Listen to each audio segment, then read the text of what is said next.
నా వందనాలు తెలియజేస్తూ ఉన్నాను. ఈ శివకోడు అనే ప్రాంతాన్ని చూడడం, ఇది అంటే వాక్యం చెప్పడానికి ఈ స్థలానికి రావడం ఇది మొదటిసారి. అందుకే కొన్ని వేల సార్లు వెళ్ళాను ఇలాగే, కానీ ఇది ఫస్ట్. ఈ శివకోడు అనే పేరు నాకు ఎందుకు వచ్చింది తెలియదు. మరి శివతాండవాలు ఎక్కువై వచ్చాయో లేకపోతే శివభక్తో ఏదో మిస్టరీ ఉంటుంది. మాకు తీర్థాలు పొందుతాయన బ్రాంచ్ ఒకటి ఉంది కొడవంచుల దగ్గర. అంటే ఇదివరకు తీర్థాలు జరిగాయట అక్కడ, దాన్ని తీర్థాలు పొందుతా అని అన్నారు. ఇప్పుడు అక్కడ పెద్ద మందిరం కడుతున్నాను. కొన్ని రోజుల్లో ఆ పేరు తీసేస్తున్నాం. ఇక ఈ తీర్థాల పుంతలు సంతలు అయ్యే ఉండవు. మన యేసుప్రభు పుంతలో ముసలమ్మ సంతలో ముసలోడు కాదు కదా. స్తోత్రం చెప్పండి అందరూ. హల్లెలూయా. అంటే ఈ మంచి తరుణంలో మీ మధ్యలో ఉండటం నాకు చాలా సంతోషంగా ఉంది. కొన్ని నేను 7 గంటలకు వచ్చాను కదా, కనీసం 9 గంటలకు ప్రారంభిస్తే 1 గంట అయినా కొన్ని మాటలు చెప్పి వెళ్ళాలి అని చెప్పేసి. మీరందరూ బాగా క్రిస్మస్ చేసి చేసి అలసిపోయి ఉన్నారు. మేము కూడా వర్తమానాలు చెప్పి చెప్పి విసిగి వేసారిపోయి ఉన్నాం. పాస్టర్ గారు ప్రసంగం నిలబడుతూ అన్నారట, అమ్మ నేను బాగా అలసిపోయినాను కాబట్టి కూర్చొని ప్రసంగం చేస్తానన్నారట. మేము పడుకొని వింటామంటే నీ శ్వాస అన్నారట. నేను కూర్చొని ప్రసంగం చేయను, మీరు పడుకొని వినొద్దు. 14వ తారీఖు నుంచి ఈ రోజు వరకే కాదు, జనవరి 8 వరకు ప్రోగ్రామ్స్ ఉన్నాయి. ప్రతి రాత్రి 2-3 గంటలకు పడుకుంటున్నాం. ఎప్పుడో చేసుకున్న పాపం శాపం మా జీవితాలకి. దేవునికి స్తోత్రం.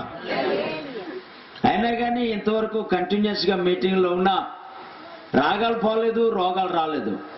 దేవునికి స్తోత్రం. హల్లెలూయా.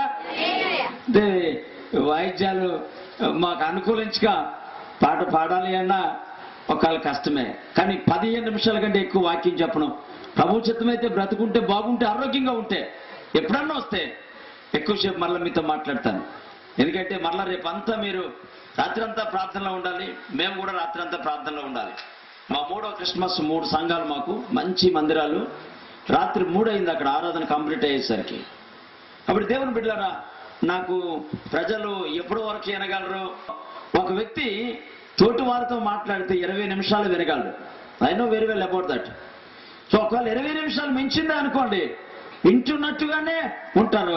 మందు కొట్టి ముందు కడుపున్నాడు ఎలా ఉంటారో చూసారా? అలాగేం చేస్తారంటే ఇంకా కొన్ని నిమిషాలు కొన్ని మాటలు చెప్పి నేను మీకోసం ప్రార్థన చేస్తాను.